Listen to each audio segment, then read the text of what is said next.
say this is a big rich town. What's going on, everybody? Welcome to another edition of Power After Hours, your favorite power podcast. I'm your host, Jeff J, joined by Chrissy Bree. We're here to recap Season 4, Episode 5. Don't thank me. I think I've said this to Chrissy every day since I've known her, because I just bless her with so much excellence that it overwhelms her, actually. And then, you know, I get lashed out at and slandered, but it's all love. That's why I tell her don't thank me, because, you know, what would you do if I Can you guys feel the bullshit through the airwaves right now? God. Because, like, I literally feel it, like, in my soul. soul. What do you mean? How is it like, bullshit? Yo, no, fuck it. You know what? I'm saying it. I am nice to this woman every time we link up for this podcast. And she's like, oh my God, let's just go over it. You're too extra. Da-da-da-da. Now, if I came on like a total dickhead, then we wouldn't have a podcast. She wouldn't want to record me. So you know what the moral of the story is? Just slander, because you're going to be wrong either way. So you might as well get some. Nobody believes you. You need more people. Like, these people love me. I'm the sweet one of the podcast. Like, you're the aggressive one. I'm the nice one. So let's just take a step back here. I'm triggered. Nobody believes you. I am triggered. You called me aggressive. I am triggered. Watch there's going to be like a behind the scenes, some bullshit Chef's going to release next week. Oh, he's been reporting me on the low. You want to trigger me today? You didn't give me no warning, no nothing like that. You know what? The people real Chrissy is revealed on the next Power Podcast. You think she's nice? Well, think again. You know what? Anybody who would side with you is probably the same people that are sending death threats to Lela Loren. I mean, that. You heard about that? Chrissy? See, this is what happened when God don't like you, right? She's breaking up. Whoa, what happened? Oh, I did. You legit just timed out for a second. I was about to go in. You lucky you came back on. You're such a dick. I did not. Nothing happened. Jeff. No, that's my word. That's my word. You timed out. You listen back when we're done. You just wasn't saying shit. So I was about to go in. You lucky you came back in. But yeah, you heard about that, right? Yeah, like, it's terrible. Like, it's just a TV show, people. Like, I know I joke and say, like, if I saw her out in public, I might trip her up. But that's just a joke. Like, I would never, like, really do it. Like, people are just they take these shows way too seriously. Way too seriously. 2 words for you. Fictional characters. Bruh. Not real. Fictional characters. What is wrong with people? If you listen to our podcast and you're one of those people, get a freaking life. No, I'm no bullshit. I'm not even joking. Like, just stop. Stop being a keyboard thug. Stop. Yo, remember how bad it was for Holly last year? And I was saying, just in terms of people who were, I want Holly to die, blah, blah, blah. And I had even said, like, you meet the actress, you meet the actress who plays Holly. She's like one of the nicest people ever. And it's just crazy. But she just be like, yo, this shit is real. Like, fans really be hating these characters. Lucy Walters. And it's just funny, but legit sending death threats, it's like, okay, guys, you crossed the line. It's supposed to be ha ha ha, funny, but the minute you're doing that, yeah, you gotta take a chill pill and yeah, you're taking it too far. She has to hire security. I mean, what the fuck? Like, that's not even funny. Like, yeah, it's not cute. Scary. It's not cute. It's not cute at all. It's just what type of life or lack thereof that you have to legit send death threats to the actress who played Angela. Now, what would have been creative is if they sent it to her, marked to Angela, and said, "Can you please pass this message? Yeah, can you please? AUSA, I know you know her. Can you please send this message to Angela Valdez?" Like, that would have been clever. You know what I'm saying? Because then it's like, oh shit, they sending me the hate mail for my fictional character, but they're sending it to her, not actually me. Not to me. Like, it's not addressed to Lena. Like, guys, seriously, just please stop. It's please. Really. I'm begging you. I am also begging. For once Jeff and I are on the same page, that should be enough to make you stop. Listen, y'all should be scared, because that doesn't happen too often. So, but yeah, this is y'all fans are crazy. Y'all need to chill. Y'all need to really relax. I don't even have the words. I don't have the words. I'm giving you the words right now. I just said they have to chill. Like, why can't you Okay. have the words? See, and now Why we're don't you in just use the words I gave you? page. It's completely gone. Why did you Next. just use the words I gave you? I hate you so much. Like it's not even. Like it's not even. You know, it's funny when you have to go off camera and laugh. Like that's how you know Jeff is Yo, tripping right now. oh man, no, because it's true. Because you're like, yo, I don't have the words. I'm like, He's well, I lost just his gave you shit, like man. 7. He has lost his shit. I just gave you like 7 words. I don't want your words. I want my own words. Okay, put that on a t-shirt. Put that on a t-shirt. Actually, I will. You should. Yo, I won't tell your idea. I want that I can't shit. stand you. Next. Yo, what you thought about this episode? Easily probably top 3 episodes of ever in Power history. Really? It was just so good to me. Like I absolutely loved it from beginning to end. So much transpired in that episode that is setting us up, I think, not even for this season, potentially next season.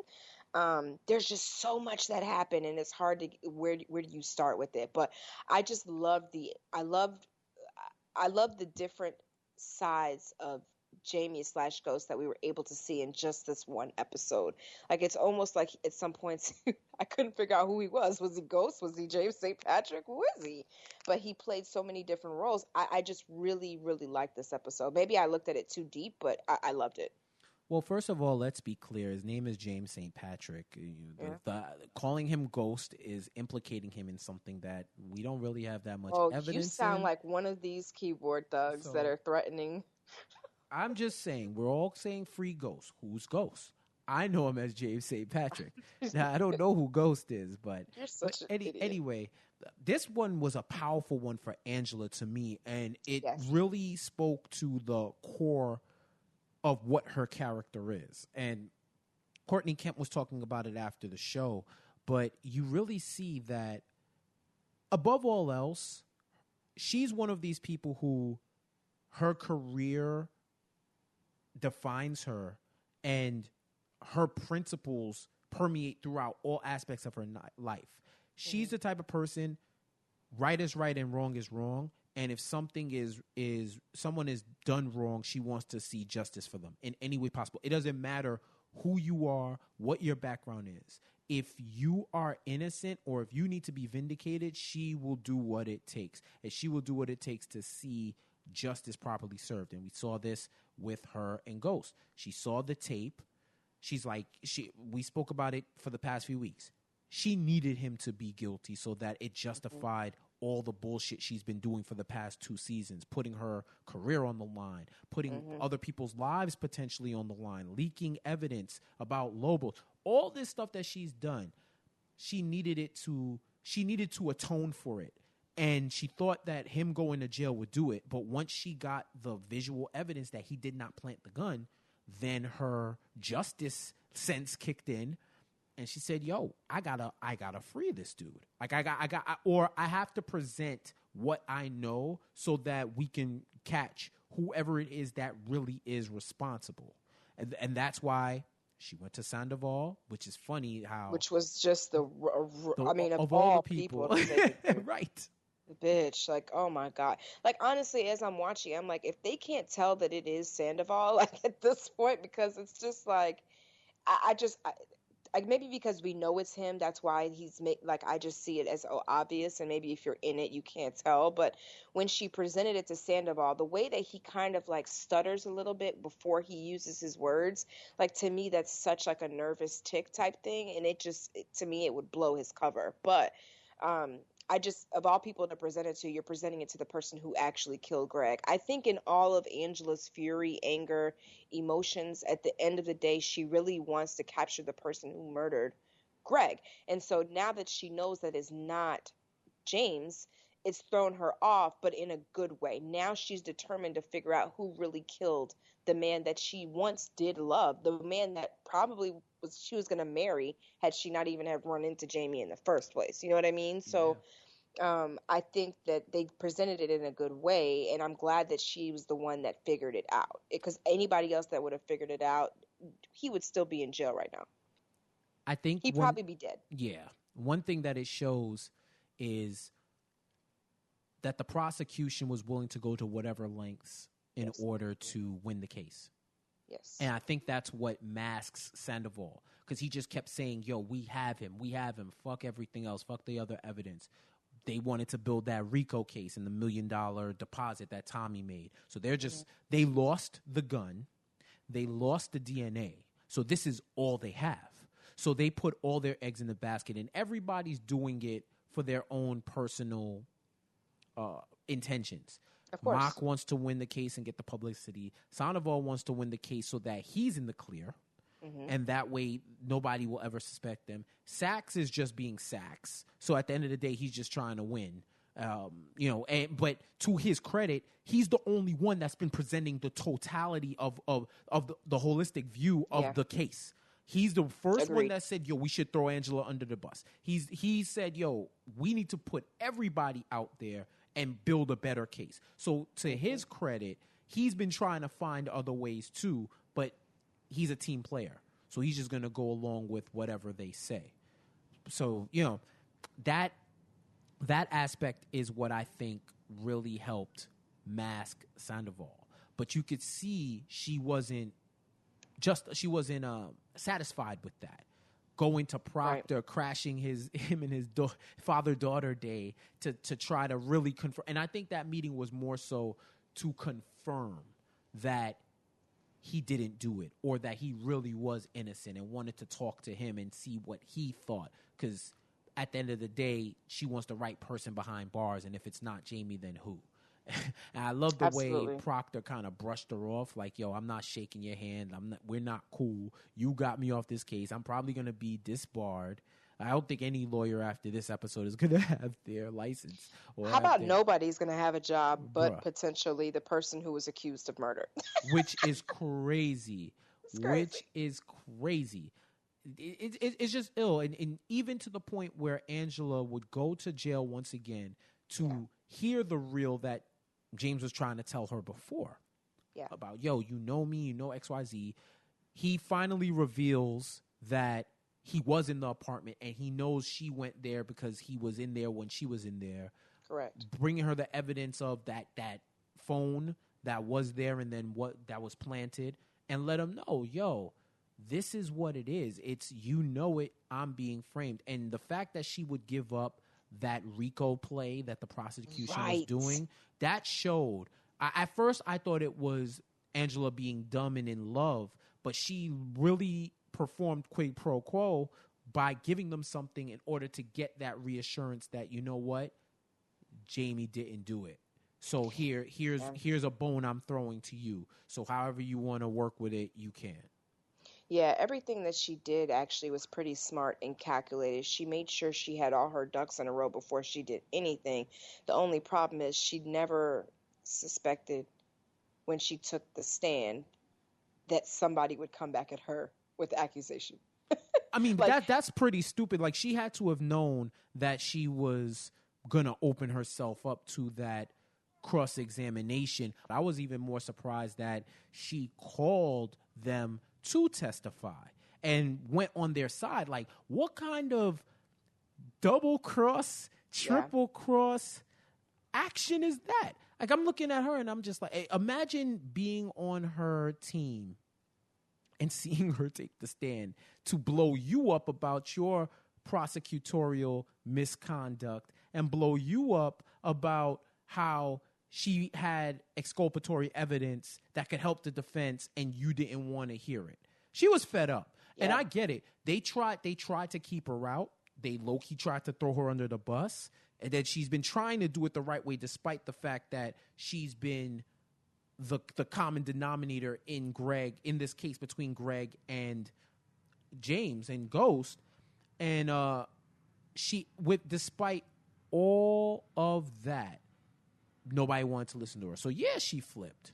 Hell yeah, she flipped. And she flipped on them because she wanted to see the right thing done. And it was crazy to see them bringing up all the prosecution's dirty laundry, all of Angela's dirty laundry. The fact that if you there, you might as well lay it all out. Shit. What else they got? I mean, at that point, not only that, I feel like Angela, it was just it was the right decision for her to make. At this point, I think she already knew she was going to lose her job. I mean, she had already messed up so many different things. Being a part of this case alone was a mistake. And once the judge even heard that part of it, he was like, yo, the fact that you guys even let her sit here, you know what I mean? Like, it was just so many mistakes were made, but also on her part. So I think in her eyes, she was like, well, shit, if I'm going to lose my job already, I might as well go out blazing. You know what I mean? Like, Right. she didn't have any reason to hold back at this point. None. She didn't, and she went up there to see the truth be done, and it happened. The judge was completely disgusted. I love the fact that he was like, "Yo," he literally looked around and was like, "What are y'all on? Right. What is this? This is a travesty." Blew up the prosecution, blew up everybody, and I love the part where he looked at Ghost and said, "If you are guilty of these crimes, I hope a better prosecution team can bring you to justice. But for now, I have no choice but to dismiss you of all charges, blah, blah, blah, blah." And dismiss him. Ghost is free. Hashtag Yep. Ghost is free. He's out. And he's out really because the prosecution was completely inept. And we were talking about it in earlier episodes, how lawyer Twitter was completely incredulous to the ways these prosecutors were acting. And I think now they kind of tie it up by saying, yeah, we know they've been fucking up. That's the reason why they're losing this case.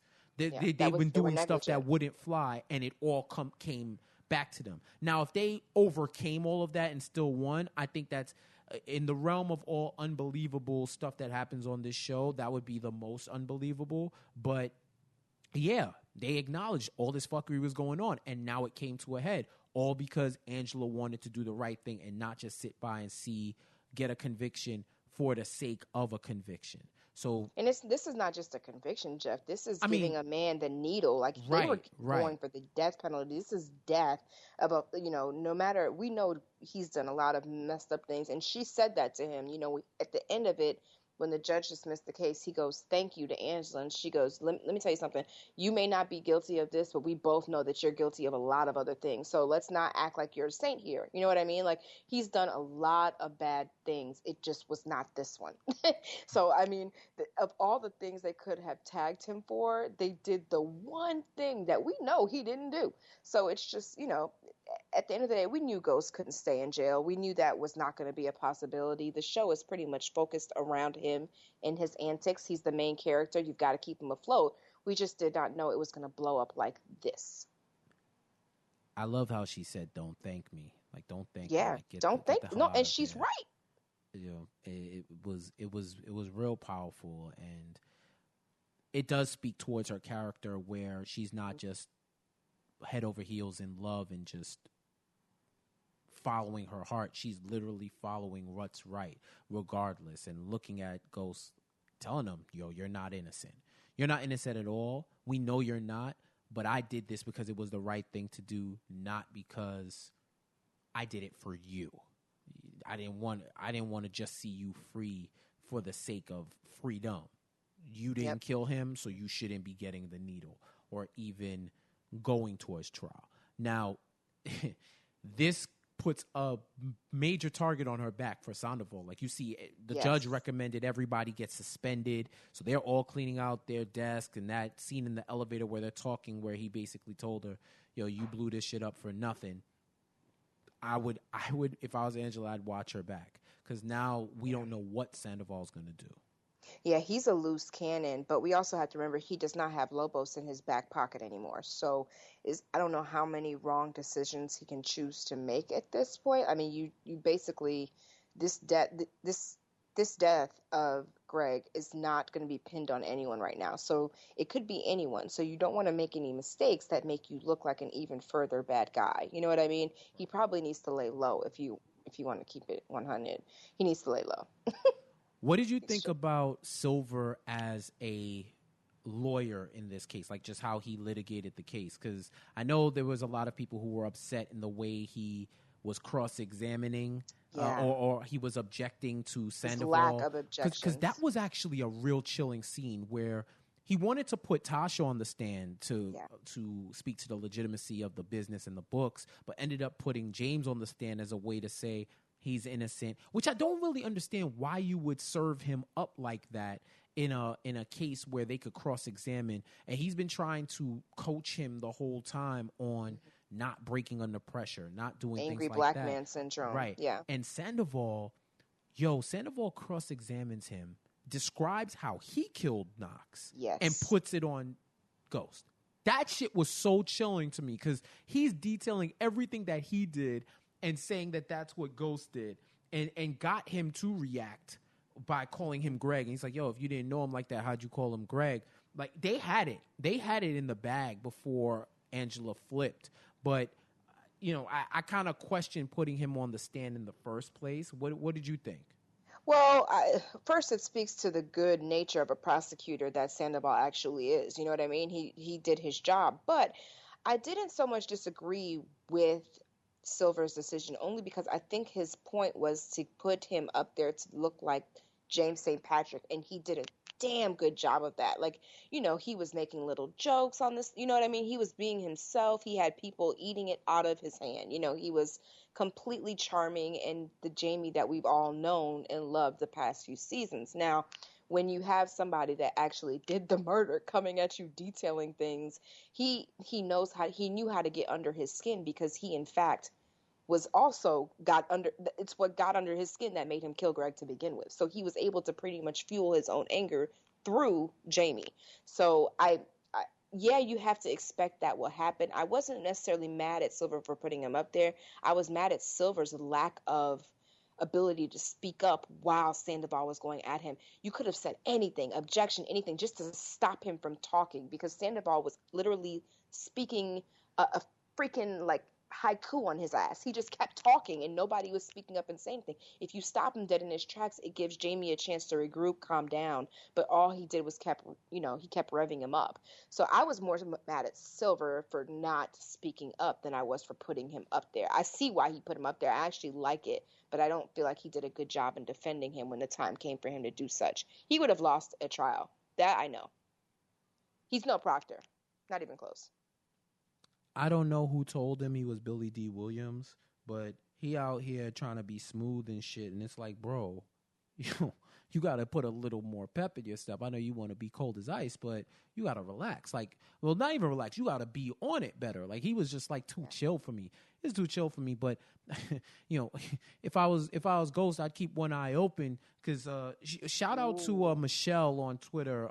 Yeah, she called it out. GR81 Shelly. She had asked us, do you think that Silver and Tasha would have a love interest thing? And at first I was like, nah, they wouldn't do it. Like, I don't see that. I didn't see it yet, but they're starting. He's getting into full Dirty Mac mode, trying to get some of Tasha and throwing her that black man ball-headed swag at her. And if you need anything, right, just give me a call at this number. Motherfucker, if you don't back up, this is still a married woman. But at the same time, I didn't see them together because we didn't have many scenes with them in a way that where they interacted in such a manner. But now with that last scene, I'm like, yo, I could see it happening. Something about Tasha, she really, while she craves a man that is like in the streets and stuff like that, at the same time, she just wants somebody who has their shit together. Thanks. I can see her potentially falling for Silver. I can. If he continues to like be a gentleman and go after her in a proper manner, I can see her falling for that. Yeah, it's very plausible at this point. Yeah, but I think Ghost is going to want nothing more than to get his family back together. And I think now we're going to be looking at a situation where it's her that is like, well, I don't need you, you know? No, I agree 100%. It's going to be interesting to see where that goes. More interesting storylines that go on. Ghost finally got fed up with Charlie Murphy. Oh, man. You know what? Shit. Marshall I was like Williams. laughing, but I was sad at the same time. I was very sad watching that because I was like, that's probably the last thing we're ever going to see him in. And he had to go out like that. Yeah, I that's the one. And it's crazy because I know everybody. I didn't watch it. I didn't live tweet it with people last night. Was Was it last night? Yeah, last night. Sunday night. I didn't live tweet with anybody, but I cringed a little because it's just like, damn, the brother's gone. Yeah. And even that fight scene, like when he was like hitting Ghost in his back, it felt like he didn't have like a lot of energy and shit. Yeah. Like He was frail. It almost felt like a Chappelle skit scene. The way he was hitting him, and it was like funny, but it wasn't meant to be funny. But just knowing what we know now, it's just sad, you know? But speaking from his character's perspective, that motherfucker had it coming. Yeah, like this he had it coming. This dude really set it up. And Teresi is really a master calculator because he hyped Williams up because he knew it's funny I didn't mean to do that. Hype Williams. Right, Hello. Hey, puns for 2000, Alex. Hey. But leave me alone. We are so lame. So go ahead. You speaking French now? That ain't Creole. I hate you. So he hypes him up to go after Ghost because Proctor got him transferred. Then they do the whole trap you in the weight room because remember the weight room was the first place where Williams tried to choke him out, and the weight room was also the place where Ghost told Teresi, "Ain't no more blackmailing going down. We know your family, so this is all square." And the cameras don't work in there as well. Apparently, because if they did, then we know where he's going to end up season 5, right? Yeah. But the whole matter of Williams pressing him and he ends up snapping, beating him down, killing him. Then Biscuit comes in to kill him, but Teresi turns on Biscuit, and they do the whole switcheroo with the clothes and everything to make it look like it was a murder-suicide. And he does that to have Ghost owe him one, which is to give that phone to Tommy and tell him to call him, give Teresi a call, which for me all but confirms. Because even Ghost says, "What are you, his daddy or something?" And he was like, something like that. He said, "What do you know? You know something about something about Tommy's dad or something?" And he was like, "Yeah, something like that." That's why I think if he's not the dad, he knows the dad. Either way, the situation of Tommy's father is going to come to light probably in the season finale of this season, and it'll be a main focus of next season, I think. Yeah, it's going to be interesting to see. I still stick with saying that Teresi is Thomas Egan's daddy, but no, we'll see where that goes from there. See what else. Another powerful scene in this episode. Well, go ahead. No, I was going to talk about your boy Tariq, but no, go ahead. Go ahead. We've got the baton section of the podcast so secured. Let me tell you something, Tariq. If I could just the baton section for him soon. I just hold my belt the entire time he's on TV. That's the best meme. That's the best meme. Like every time you watch Power, you gotta have your belt in your hand. Hold your belt ready to go because he is like he's lost his goddamn mind. Now we do know he did have sex. Though. Remember last week? He confirmed it. He confirmed it. He did get the poom poom. So that conversation with him and Tommy was actually freaking hilarious. Tommy was like, "Did you strap up, son?" And he was like, "Yeah." He was like, "My man." I was like, these two talking about sex is making me sick to my stomach because this is still a young child. But like, I can picture, any cool uncle having that type of conversation with his nephew, and it was kind of cool to see that take place. Those are the conversations they want to have. Nothing else deeper about just nothing deep sex whatsoever. And shit like that. But so that they all be cool. It did was fuel Tommy's quest to learn who Slim is. Tommy is catching him in so many different lies and so many different things. And Tommy, instead of calling him out, is just taking all of the information and he's going to just soak it in, and he's going to figure this out sooner rather than later. Well, another reason why I think he's going to figure it out sooner is because Dre and Kanan, Julio sees him talking to Kanan. Yeah. So there's only a matter of time before Julio tells Tommy that Kanan is back. And he's talking to Dre. So now something has to give.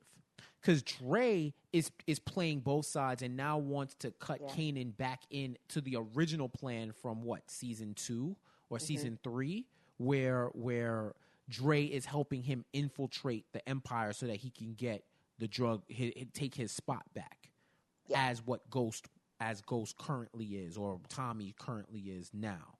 So something's got to give. At some point, unless they try to silence Julio, after in the previews, you see he confronts Dre about it. So they may try to silence him.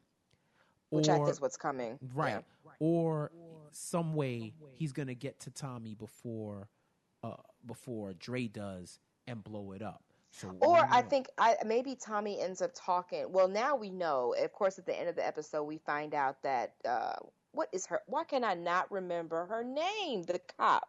Jukebox. Jukebox. We find out Jukebox is back, and she wants to enact the original plan of kidnapping Tariq for the money now that Ghost is out of jail. Right. So I still think Ghost is going to figure it out. What if Tommy ends up bringing to him the information that he saw about the tattoo on the arm, shit like that? You know what I mean? So I think it's not much longer that Kanan is going to be a secret. I'm kind of tired of that, actually, that aspect of it. So I'm hoping that they just bring that to light sometime soon, because I'm getting weary of that part of it. But I think eventually he's going to, probably next episode, he may find out if they're going to really hold him hostage at this point. Yeah, and that's crazy. You see, Kanan is so he's so what was the word I'm thinking of? He's like the physical embodiment of anarchy. Like this dude, yo, he you didn't know whether he wanted him to be a mentor, he wanted to keep getting money. As soon as Jukebox was like, yo, I'm with it. What's up? It's like, dogs, wasn't you just keeping him around and having him do all this shit? Now you good with killing him and Ghost? Hey, it's crazy.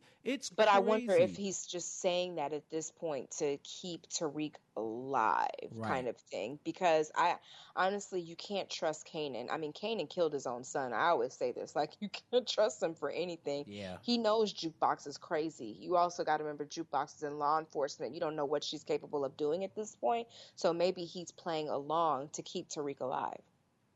Who knows? Kanan is crazy, man. He'll do whatever. I'm interested to see where that goes. Big part of this episode, Tommy finally confesses to Tasha that he killed Holly, which was big because he's had this on his heart since last season, since it happened, and she's always brought her up, and always brought the kid up, and he's dodged it until finally, because Tasha figured out that him and Keisha were boning. Mm-hmm. He admits to that easily, but then admits to the killing of Holly and just confesses. And Tasha's ride or die enough, to do that. Right? Tasha's ride or die enough where she knows what it is, and she still accepts him as his brother. But a part of me wonders whether or not she's kind of keeping one eye on him to protect Keisha, because like if he's ready to snap on her like he was on Holly, who knows what'll happen. But I think that was important just for their relationship, because he's been holding on to it, and them two have always kept it 100 with each other for the most part. For the most part, they've always kept it 100 with each other. So this just further cements their bond. Yeah, I agree with that. And I actually like the relationship between Tasha and Tommy. I've said that for a while now. They just are like a brother and sister type deal, which is why I get angry when people say that they could get together, because I don't see that with them at all, not even close. They're just a good brother-sister combo, and I feel like he really needed to say that to somebody. He has been holding this in for so long, and so much anger and hurt and pain has been associated with that, and I feel like that's why he's even been lashing out the way that he has, because of killing Holly and his unborn child. So to now tell this to the person that you look up to as your family, and she still accepts you and says that she loves you regardless, that I think is going to make Tommy an even better character this season, if you understand what I'm saying. Like, he's just not going to be the angry flip at a switch. I think now he becomes a little bit more logical, because now he was able to get that off of his chest and his brain. It's been eating him up all season, especially if you notice when Keisha brought it up when they were in bed, and he was like, I'm sorry, did you say something? Even though he heard her say it, but he hasn't been able to figure out how to speak on it. So for him to finally be able to do that in this episode, it meant a lot to hear him confess, because he's not gonna be found guilty for her murder. You know what I mean? Like, so he was able to confess, and now he can move on. Agreed. Your boy Simon Stern is back trying to pay off people so that he owes something later. It looks like Tasha. How bold do you have to be to go to the jail and go to Ghost and offer those services? Like, yo, I know you hurting for money. I know they freeze your assets. Come to death row. Of course, Ghost refused, but ironic, Tasha tells him, "You better keep me involved in all the stuff going on in with us if it affects us." But yeah, she's calling Simon Stern behind his back to take a loan out. When you know, especially in this show, there's no such thing. There's no such thing as a no strings attached deal, especially when it involves money. So you telling me you gonna make this deal without Ghost with the dude that he basically took his empire from? Like how prudent is that? Well, she's kind of desperate too at the same time. You know what I mean? This whole time, her kids, their school is about to be canceled. You know, they're living in this big ass rented place. They don't have the money for anything. All their money's frozen. So when Tasha's backed into a corner, you got to remember the first thing she's going to think about are her kids. What do her kids need? How can she protect them from the truth? How can she protect them from being broke?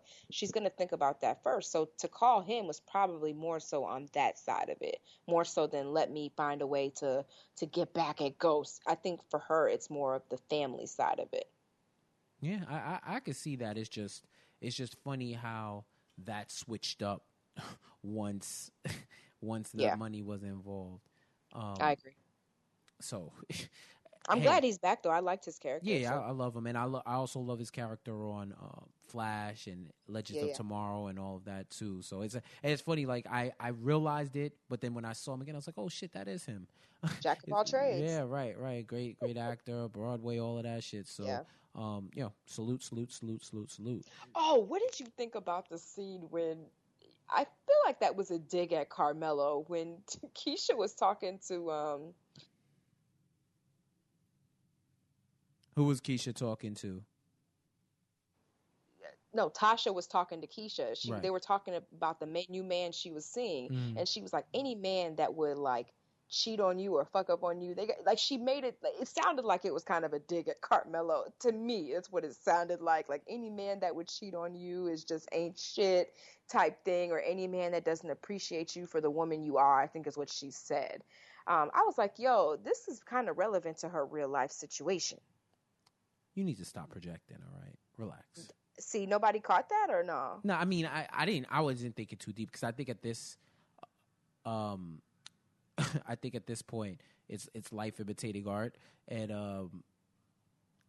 it's just or art imitating life, I should say, and it just happens. I think that's normal girlfriend conversation. Also, shout out to Lala confirming that she actually rolled that blunt with Tommy. Yeah. I was like, yo, y'all don't know where she from. I know. Like, why are we questioning I was like, Lala, yo? Wait, Lala from the suburbs now? Like, y'all don't know where Lala from? It's lit. Like, Lala has probably done way more than we think, and I'm sure she's rolled many a blunts in her lifetime. I don't smoke weed and I know how to roll a blunt. Okay, seriously, you can't, like, I wouldn't be your friend if you couldn't. Just saying. Yo, I'm just saying, like, yo, you can make a burrito, right? You could rap. Like, come on. Let's not say too much before feds come knocking on our doors. Yo, weed is very much legal in a lot of states, so it is what it is. Is it legal in yours? I believe so. Medicinal. Okay. Better verify. Medicinal. You got a card, you straight. I don't smoke, so it's all right, you know. Yeah, I don't smoke either. If you do a drug test on me, I'm clean. I'm not again, you know. It's of the earth. I have no qualms about it. I don't think we missed anything on this episode. Nah, no? I think that's it. You guys, not too many questions this week, but I wanted to shout out, what's my man, Dom Lucky hit us with a 5-star review on the separate Power After Hours feed. Thank you for that. It's an excellent show. I appreciate that, and I encourage all of y'all to keep leaving 5-star reviews, whether it's on the Power After Hours iTunes feed or the Nonstop Culture iTunes feed. It helps us get a higher ranking, and it lets us know what you think, so definitely do that. Also wanted to shout out Power TV fans on Twitter. They are a huge Twitter account for Power. They talk everything Power going on. They've hit us with a few retweets here and there, supporting the movement, fucking with the vision, as the kids would say, and we appreciate them. They do great work over there, so shout out to y'all too. But I feel like we got hit with so much that everybody's just like taken aback by this. Maybe we should have gave it another day before we recorded so y'all could get some more questions in. But I know. Yeah, I think from y'all been asking a lot on the way to this episode, and we got a lot of stuff answered. But there's a lot more going down. Tommy has to go to Chicago to go meet with the Connect. So, and he gave his phone up, so he's completely vulnerable. That's something that's a nice little tidbit that's important. Which is scary to me, because also, does he even know that Ghost is out at this point? Right. Scary. We don't know, but the Chicago came calling, so it is what it is. And I think that is about it. You got anything else? No, that's it, man. All right. Well, there it is. Another recap from Power After Hours. Y'all make sure to follow us on all social media at Nonstop Culture. Power Podcast at nonstopculture.com. If you have any questions, comments, or reactions to the show or anything that you're thinking of regarding to Power, go on iTunes, as I said before, leave a 5-star review, nonstopculture.com/subscribe for all your podcast subscription needs. Continue to share, tell your friends, talk about the show, keep watching, keep speaking on it, do whatever it is that you have to do to interact with us, because we here and we will be back next week once again. Anything for the people, Chrissy? Nah, man, that's it, yo. Thank you guys for listening. She don't love y'all like I love y'all. She's just like, they here or whatever. No, I just let you do all the talking. Or whatever. Nah, but yeah, thanks again for listening. Hit us up, let us know what you think about the episode. And until next time, we'll catch you later. Peace.